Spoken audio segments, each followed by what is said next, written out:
This conference will now be recorded. वंशऋषिभ्यो महद्भ्यो नमो गुरुभ्यः सर्वोपप्लवरहितः प्रज्ञानघनः प्रत्यगर्थो ब्रह्मैवाहमस्मि ब्रह्मैवाहमस्मि ओम्। वेदान्तार्थविभासकाय गुरवे शान्ताय सन्न्यासिने नानावादीनगेन्द्रसङ्गपवये योगीन्द्रवन्द्याय च मोहध्वान्तदिवाकराय भगवत्पादाभिधां बिभ्रते तस्मै भाष्यकृते नमोऽस्तु सततम् पूर्णाय बोधात्मने।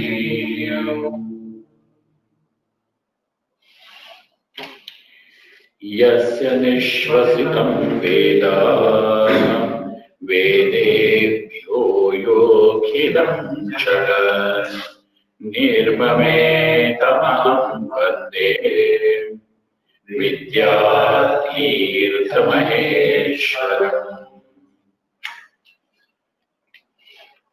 We will read the second verse and then proceed to the third verse. Vakshe vividishanyasam Vakshe vividishanyasam Vidvanyasam cha bhedatah Vidvanyasam cha bhedatah Hetu videhamukteśca Hetu videhamukteśca Jivanmukteśca tau kramat Jivanmukteśca tau kramat. Now the teacher makes the subject matter and also the recipient of this knowledge, also the purpose which will be accomplished by the studies of this particular text and their internal relationship clear in the verse number 2. Vakshe vividishanyasam vidvanyasam cha bhedatah. He says that the renunciation, relinquishment is of two types, which is being discussed over here. What is the problem? Is keeping the mic on. That's okay. Camera on. You cannot do anything about it. It's okay. Vakshe vividishanyasam. Don't do this. It's okay. Vakshe vividishanyasam vidvanyasam cha bhedatah. Now, what is he is making an announcement, and this is a prerequisite of every major technical work, that the subject matter should be spelled out in the very beginning, that this is what is going to be discussed. Because when that announcement is made, the listener or the student becomes very clear about what exactly should he be expecting from this teaching or from that book. And therefore, the author, Vidyaranya Swami, says, Aham vakshe, I will speak. What will you say? What will you tell? What are you going to say? Vividishanyasam vidvanyasam cha bhedatah.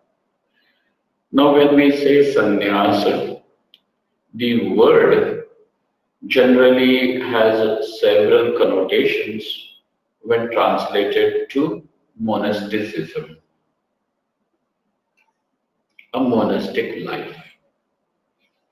And that takes us through the word when translated to English.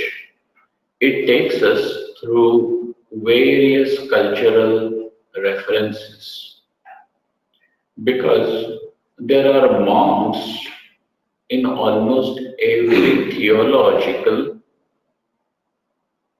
segment of the world, whether they are Hindus or Buddhists or Jain or even the Muslims or Christians. In all the major religions of the world, we find an order of monasticism. And therefore, whenever we use that word, a monk, etc., or renunciation, it generally makes our mind scan the word for meaning through various cultural references. And in order to filter that and bring you to what exactly is meant by the word sannyasa, we shall say sannyasa over here means renunciation and renunciation of action. Okay. Why do you say that? Though these things will be made very, very clear in the forthcoming discussions, yet to give you an idea, I will say action is seen as a means for achieving certain ends. So action is a sadhanam. Naturally, a person is going to undertake any kind of action only keeping in view as what exactly those actions are going to result into. So, looking at those consequences, the results of the action, the fruit, a person undertakes the action. If you want to buy a bread, you are not going to land in a hardware store. So you will choose your actions intelligently as to correspond with what you want. So action is seen as a means to fulfill your pursuit, what one wants. What is it that you generally want? Generally, in the sense, in the overall perspective, what is wanted? The person wants security, the person wants pleasures, the person wants a peaceful and a happy life hereafter. When these are going to be your goals, then action is your sadhanam. Okay, the action is going to prove as sa sorry sadhanam. But when a person wants moksha, is action the sadhanam? Just as the certain actions will lead you to wealth, progeny, or even a celestial life, a devoted religious actions will take you to Swargadi Loka, to this celestial world, a heavenly world. But when this is true, that actions will bear these results, but is moksha the result of action? By doing something, moksha will be gained. Is it a result of any action? And there we now come to see that moksha is nothing else but your pure being. This is the Viveka. It is your own nature, only covered by ignorance. And therefore, when moksha is what is wanted by a person, what is required is only to remove the ignorance. And therefore, if there be any place of action, then we have to see where in the scheme of moksha does the action have its place. Ignorance cannot be removed by any action. Ignorance can be removed only by knowledge. Nothing else has got the power to remove the ignorance. There is ignorance of the rope, and that is why a snake is experienced. Not knowing that the object which is there is rope, now the person experiences it as a snake. How will you chase the snake away? How? With a stick? Will you run with a stick to the snake to chase it away? Or are you going to plead, request, pray, or meditate to remove the snake? So, will that snake go away by any kind of action, whether it is a physical action or an action conducted by the speech or an action conducted by the mind? So your prayers, hymns, supplication is all vachikam by the speech, meditation, etc. is your mental action. Which of these actions now are responsible to take that snake away? Please tell. By what? By doing samadhi will the snake go away? Or through the prayers the snake will go away? Or by running with a stick the snake will go away? The snake goes away only in wake of the knowledge that it is true. So what projected the snake was ignorance of the object rope. And therefore ignorance and the effect of ignorance, everything goes away in wake of knowledge. No other action, nothing else is required except knowledge. Then what is the role of action over there? Your action could be only up to the point till the knowledge is generated. But once when the knowledge is there, the ignorance goes away only through knowledge, not through action. Okay.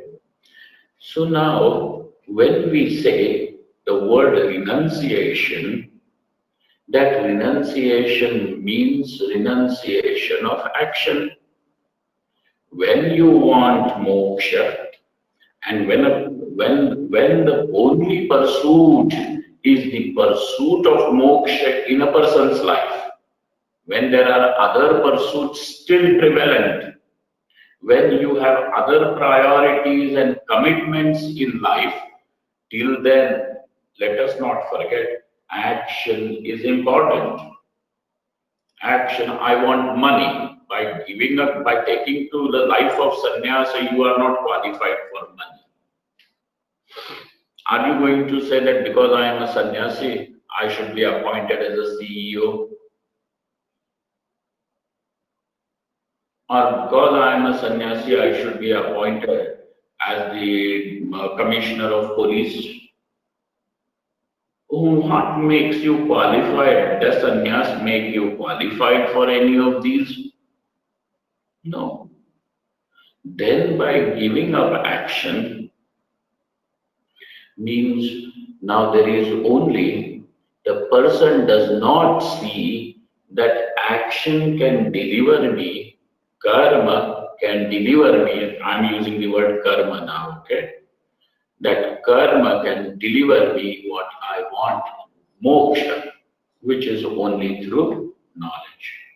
And therefore, when the means has no consequence to you, naturally those means are not your means.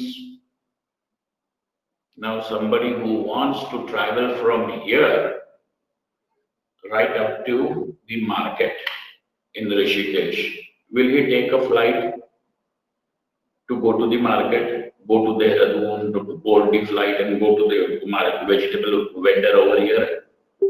No, because it is not a means to reach over there. It is not a means. So therefore, when action is not the means for moksha, naturally the person gives it up. And therefore there is now this is called as karma sannyasa.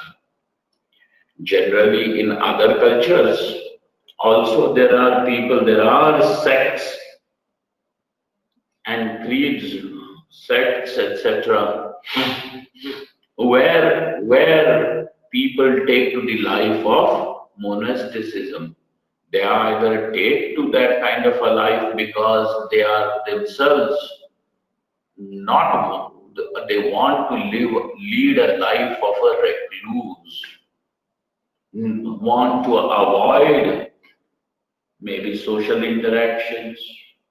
Maybe they see that being called as a priest, being called as a monk of a person, we have certain privileges. And in order to prevail those privileges, if people are taking to monasticism or taking to sannyasa, then definitely that monasticism is not the sannyasa which is meant over here by the Upanishads. So sannyasa, the word sannyasa means sarva karma sannyasa. Generally, when sannyasa is spoken, the word is spoken, then people translate it as renunciation of all pleasures, renunciation of all joys, and therefore a person is sad because he does not enjoy. The person does not see those as enjoyments. He sees that as a potential source of dukkham, and hence it is given up. Therefore, now the teacher says, Vakshe nyasam, nyasam sannyasam. I am going to speak, explain what is sannyasa. How? Because there are two types of sannyasa which are the which is the subject matter of this book. One is called as the Vividisha sannyasa, which means sannyasa taken, renunciation of the karma done in order to pursue knowledge. Okay? And Vidvat sannyasa, there is, so that is Vividisha sannyasa. What is the other type? Vidvat sannyasa. What is the meaning of Vidvat sannyasa? Renunciation of action which comes after the knowledge. Because in earlier case, the person saw that action is totally futile in the scheme of what I want. When he has seen that, and therefore he gives it up. Whereas in the second case, when a person has found that he has accomplished, his life is already fulfilled, there is nothing to be done, and therefore there is renunciation which comes naturally, and so there is vidvat sannyasa. Now he says the hetu, there are two reasons for sannyasa. So what is the reason to take to vividisha sannyasa? videha muktehe. The thing is that in order to gain moksha, okay, videha mukti. Videha mukti means that after this present body is shed, there is no more at- gaining, attaining, getting caught up in another body. There is no more rebirth because birth means right up from the conception, coming into the mother's womb to the tomb, everything is fraught with dukkha. I have spoken about it several times, even in the previous occasions, previous earlier classes. And what is that dukkham? One is garbha dukkham, the dukkham which the fetus or the embryo experiences in the womb of the mother. So garbha dukkham, then followed by janma dukkham, the trauma of the birth. The birth itself is a traumatic process which is recognized even by all the psychologists and everyone over here. This is how we come into the world of people. Till then, our world is only the mother's embryo. What do they call it? The mother's womb. But coming into the world is a traumatic experience. Janma dukkham. So first is garbha dukkham, followed by janma dukkham. Then there are two types of dukkhas which continue through the life. One is sanyoga dukkham and viyoga dukkham. Sanyoga dukkham means coming in contact with something that is not conducive, that is not pleasant, whether it is the climate or your neighbors or the attitude of your teenage children or your whatsoever.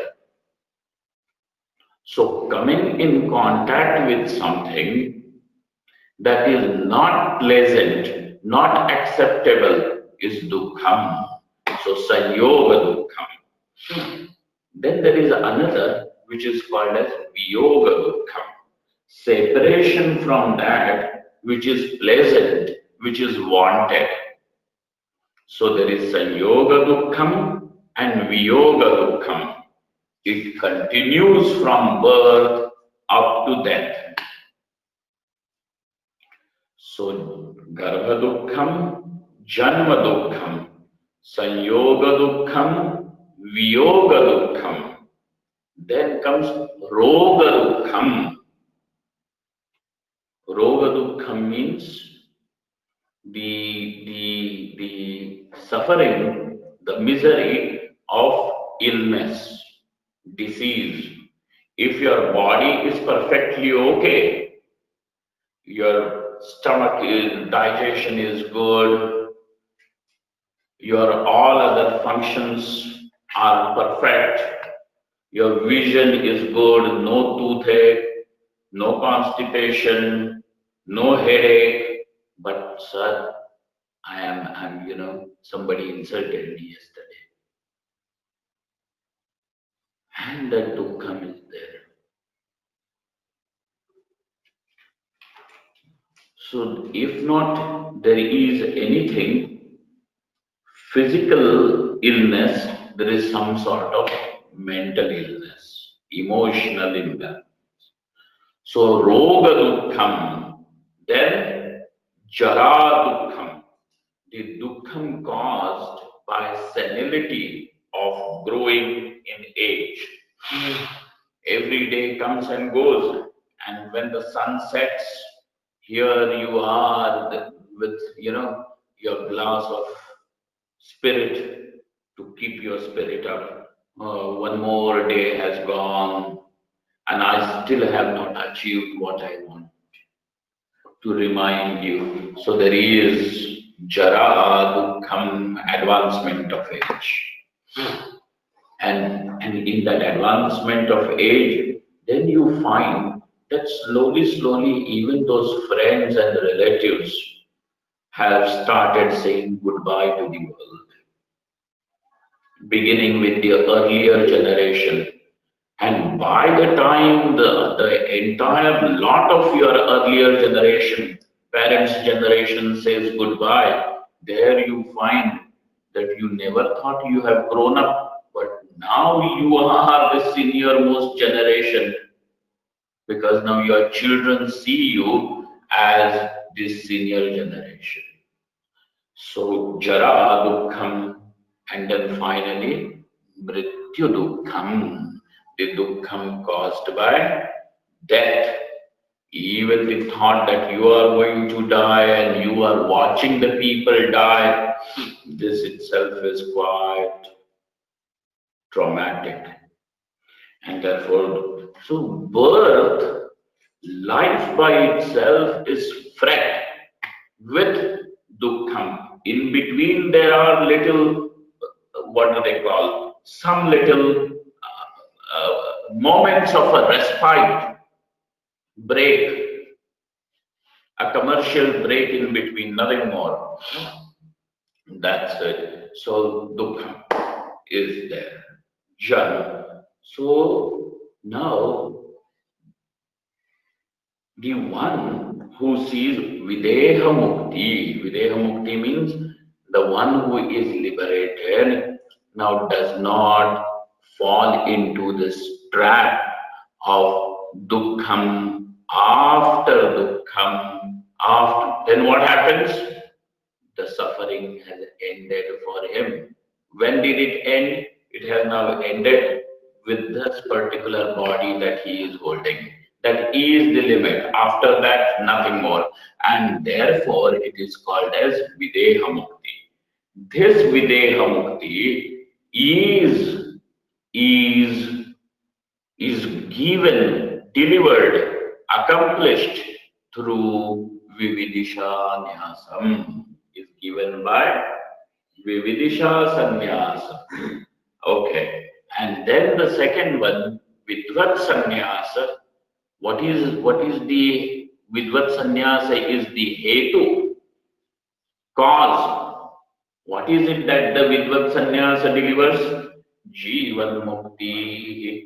That even whilst living, you don't even have to wait till the body is given up.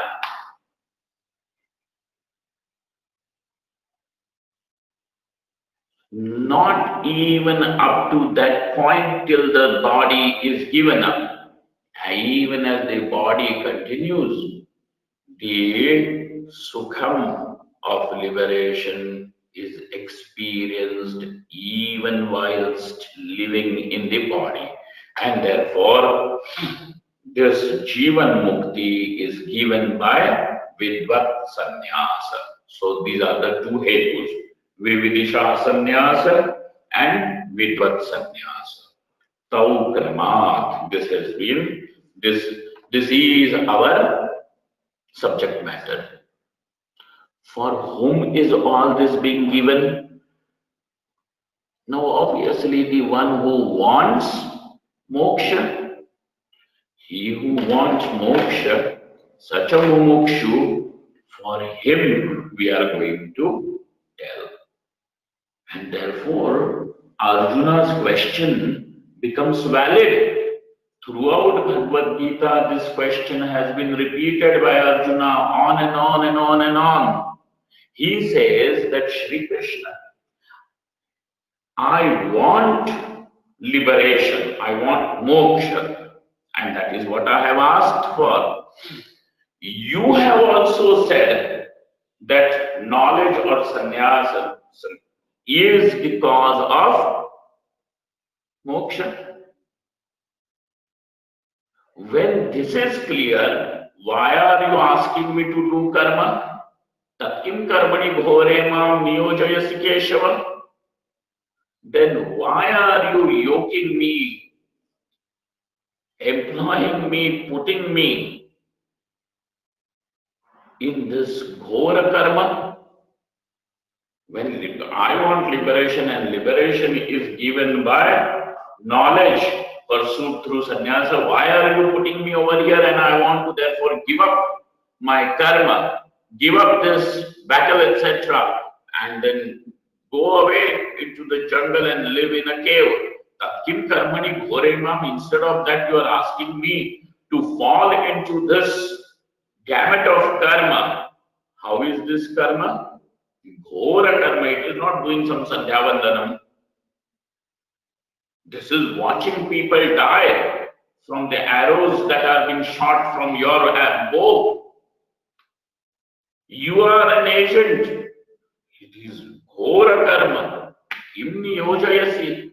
Why are you asking me to do that? Because Sri Krishna has already explained this is how liberation is attained. And also, therefore, what did he say? Karmani eva adhikarahate ma phaleshu kadachana. Hey Partha or Arjuna, though this is the case, yet you are still not qualified for sannyasa. Then what am I qualified for? You are qualified for doing karma. What karma? Then Krishna says, know how to transform the same karma into yoga, into a practice of spiritual upliftment. Otherwise, that karma has its own consequences. But then this you can, though it remains karma, yet it can metamorphose into spiritual scheme, a scheme of spiritual upliftment, and that is karma yoga. And therefore, that whole chapter, not only this one, third chapter is Karma Yoga, on and on till the end of the 18th chapter, Shri Krishna keeps on explaining the need of karma in the scheme of liberation. It is not to tell Arjuna that just as knowledge is the means for liberation, so also karma is another means. It is not telling karma is another means. It is explaining Arjuna where does the karma sit in the scheme of moksha. This is what is being explained. So now, who is the adhikari over here? Obviously, the adhikari is a mumukshu, he who wants liberation, and therefore the one who not only wants liberation, but he who has understood that sannyasa has a definite place in that scheme for moksha. So that is the adhikari. Now, furthermore, number 3, sannyasa hetur vairagyam. Sannyasa hetur vairagyam. Yadahar virachetada. Yadahar virachetada. Pravrajediti vedokte. Vedokte. Tadbhedastu puranagaha. Tadbhedastu puranagaha. Together. Sannyasa hetur vairagyam. Yadahar virachetada. Pravrajediti vedokte. Tadbhedastu Puranagaha. This is Sannyasa Hetu Vairagyam. Now, you have already said that sannyasa is a hetu. Hetu means cause. Sannyas is a hetu for what? In first case, sannyas becomes the hetu for videha mukti. And in the second case, sannyas becomes the hetu or cause for jivan mukti. Okay. But sir, though this is true, but what is it that causes a person to take to sannyasa also? What is the hetu for sannyasa? Just because I live to like in ashrams, because I like ashram food, is that a cause for sannyas? Then somebody says, no, no, no, in that particular ashram, Ramana Maharshi's ashram, the food is so good and it is free, anybody can get food over there, and that's why I want to take to sannyas. Yeah.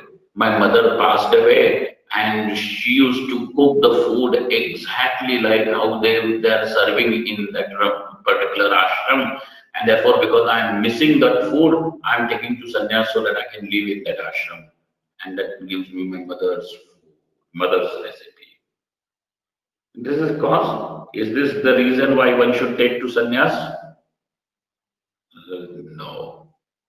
What is the cause of sannyasa is said. Sannyasa hetu vairagyam. Vairagyam is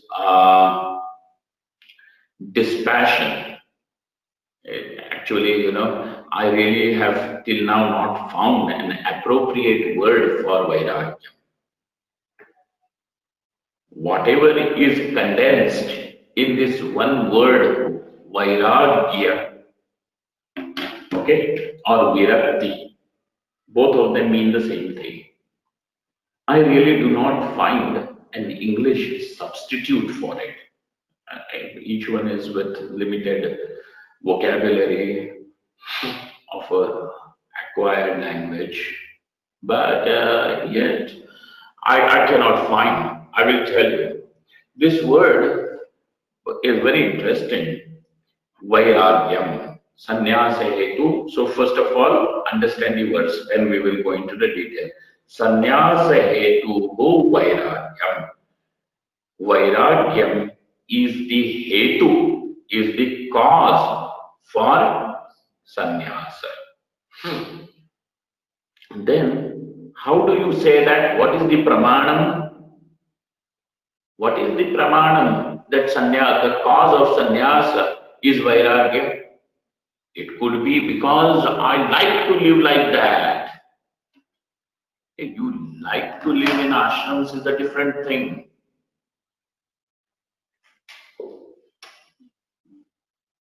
Or I like the color of the clothes. Different thing.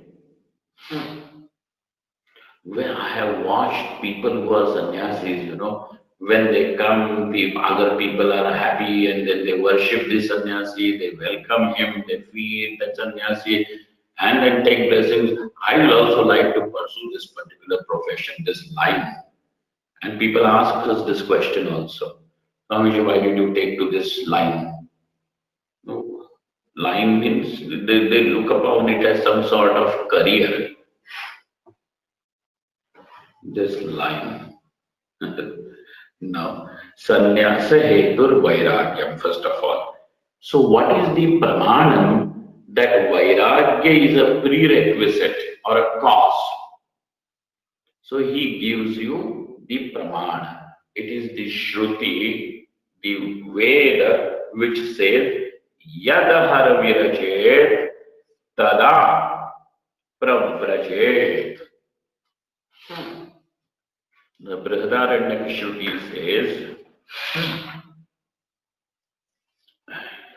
Yadahara Viraje, the day Vairagya, one attains Vairagya, That day, yadahar virachet, the day one attains vairagya, that they then pravrajet, he should take to sannyas, he should renounce. So there is renunciation mentioned, pravrajet.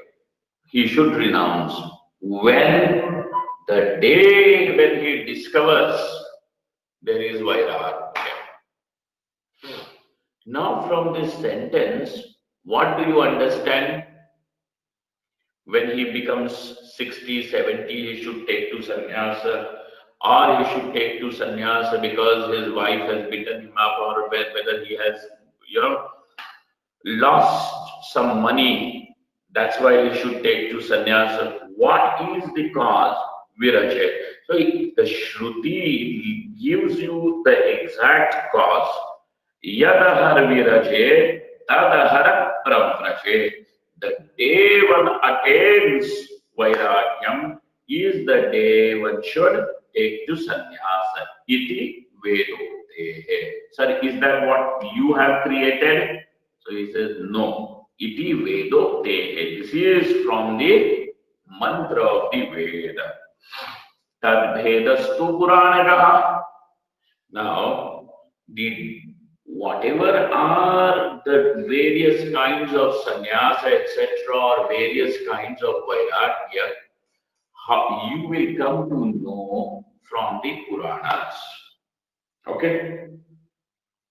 From the Puranas. Puranas is another form of spiritual literature, and they are very interesting. Very, very interesting because they are mostly in form of stories. A person is able to apply his mind not very far in a serious discussion,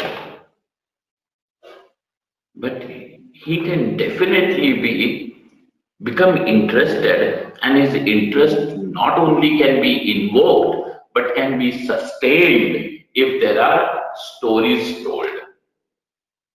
And therefore, these Puranas are meant for all people from all walks of life, educated person or an uneducated person, a small, what do they call, growing up child or a very, what do they call it, aged person.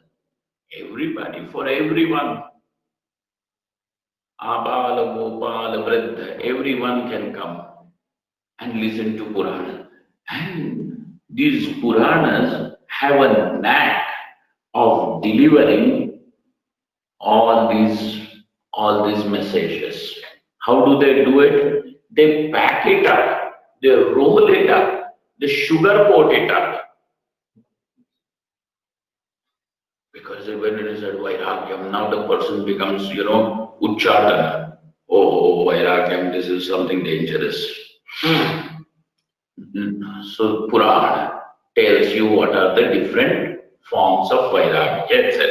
We will see that also. Now the word Vairagya, you understand. I like the word that Swami Dayananji uses. And he uses the word maturity. He uses the word maturity.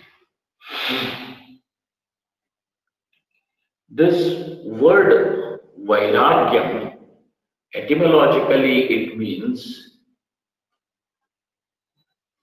Vigataha Ragaha Vairagyam. Raga means a stain.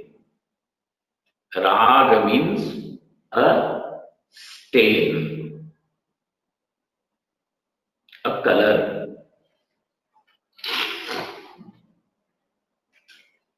And Viraga means where the color is washed off. We generally use this word very frequently, Raga Dvesha. So over there you find the word Raga. That Raga indicates a liking, an inclination, a liking. What is it that you like or a person may like?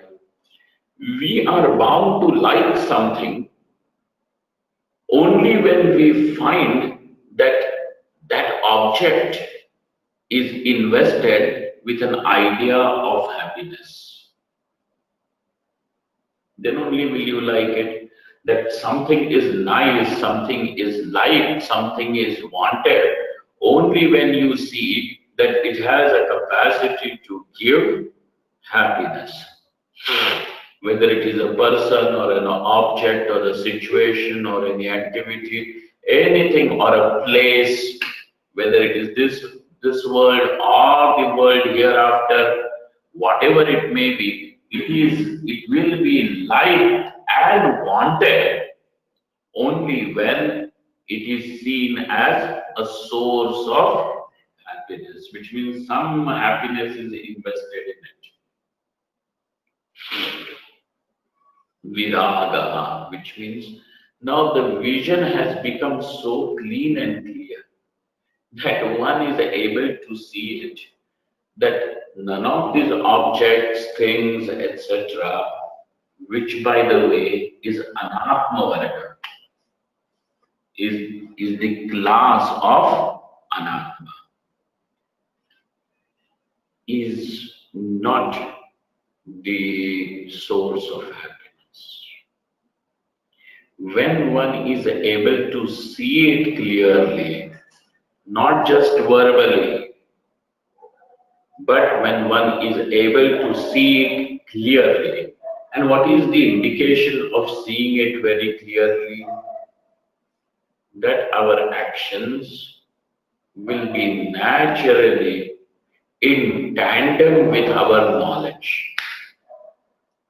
When there is any discrepancy between the knowledge and the action, it is only because of lack of clarity.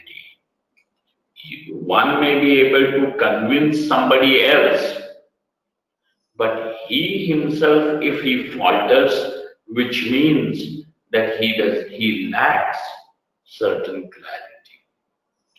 Because this is what we have always said. If you know it very clearly that it is a live socket, you are not going to put your fingernail in it. So your actions are going to be in tandem with your knowledge, what you know. Knowing means seeing something clearly. So when one clearly sees that this world in any form, any which way, cannot be the source of happiness, then what is the source of happiness? Naturally, Atma only. Because if not Anatma, what is there? Atma only, Parisheshya. What is left? Because there are only two things, Anatma or Atma. So this is when one sees it clearly, that is called as Vairagyam. Because now the mind is not stayed. Like we have our color glasses to, sunglasses, etc. Some of them are stained green or stained yellow, stained, what do they call, brown or gray. And when we wear that, everything appears to be green, brown, gray. In the shade, that is the shade in which we see the world, is then after the shade of those glass. So that the vision is tainted, stained, colored vision, colored by condition. So thus, when we are able to see clearly means without giving it that color.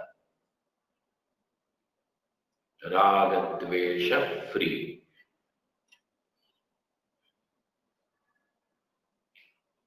And this is the reason why Bhagavan Shri Krishna says there in Bhagavad Gita, Jneyas Nitya Sannyasi Yona Dveshti Na Kamshati. Who is called as a permanent sannyasi? Nitya Sannyasi. He says, Yes, Nitya Sannyasi. Nitya Sannyasi does not over there means a permanent sannyasi. Otherwise, we will have an idea there is something like a temporary sannyas also. Over there, Nitya Sannyasa means firmly rooted, established, not dicey, not unstable. Over there, the word Nitya means stable, established. It does not mean Nitya Sannyasi means somebody who is permanent sannyasi. In Thailand, there is a custom in their Buddhist monasteries that you can become a monk for 2 months, 6 months, 1 month, 1 week. Temporary sannyasi is there.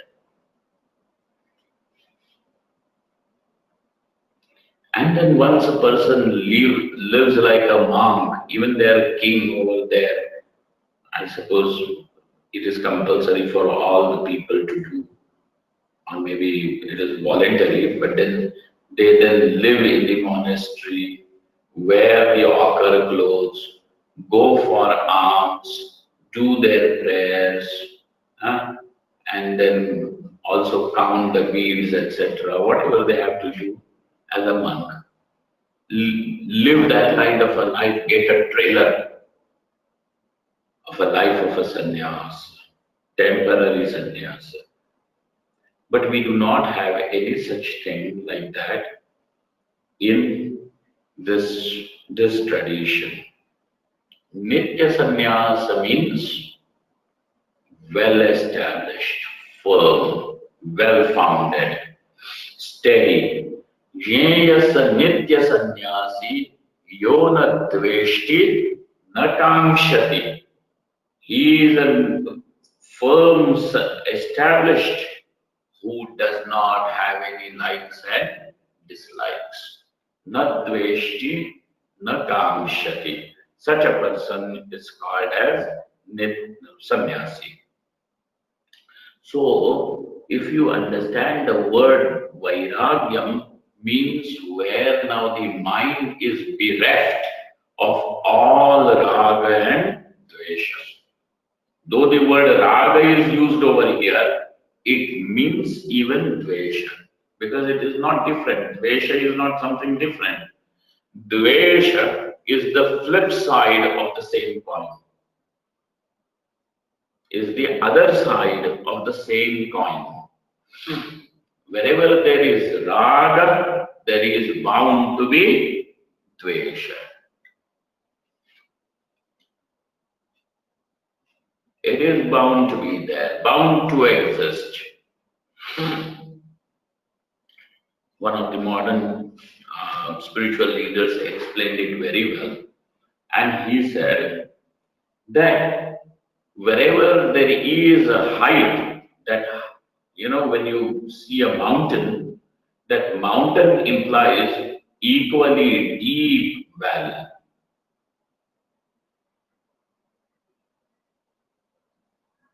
The high mountain means a deep valley.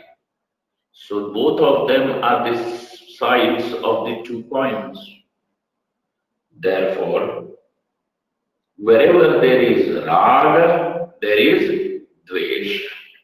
There is bound. Dvesh is dislike. It is bound to be there. Sannyasa hetu vairagyam. And therefore, this clarity, which now is responsible to guide the actions, it will naturally guide the actions. Vairagyam, and that is what is told to us by the Brihadaranyaka and the Shruti, the Upanishad. Tad Vedastu Puranagaha. Well, Tad over here means and whatever are the differences, the, the gradation of Vairagya, Tad Veda, Vairagyasya Veda is told to us by the Puranas. Okay, one should acquire the knowledge of those difference of Vairagya through the Puranas. Now, now he says that we can say for our present discussion about sannyasa, Vairagya, which is responsible for sannyasa, is also twofold. Is also twofold. What is that? Let us look in number 4. Viraktir dvividha prokta. Dvividha prokta. Tivra tivratareti cha.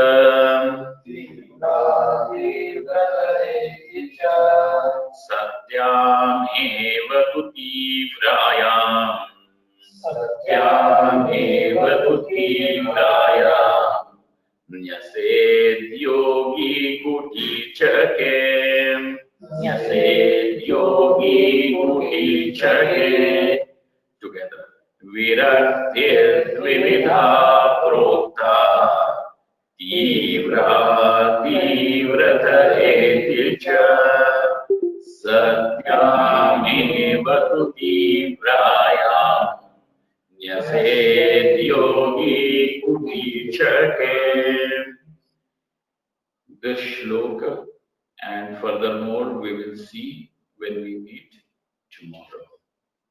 Om Purnamadaha Purnamidam Purnat Purnamudachyate Purnasya Purnamadaya Purnamevavashishyate. Om Shanti Shanti Shanti. Shankaram Shankaracharyam Keshavam Badarayanam Sutrabhashyakritau Vande Bhagavantau Punah Punah. Ishvaro Gururarmeti Murtibheda Vibhagine Vyomavadvyapta Dehaya Dakshinamurtaye Namaha.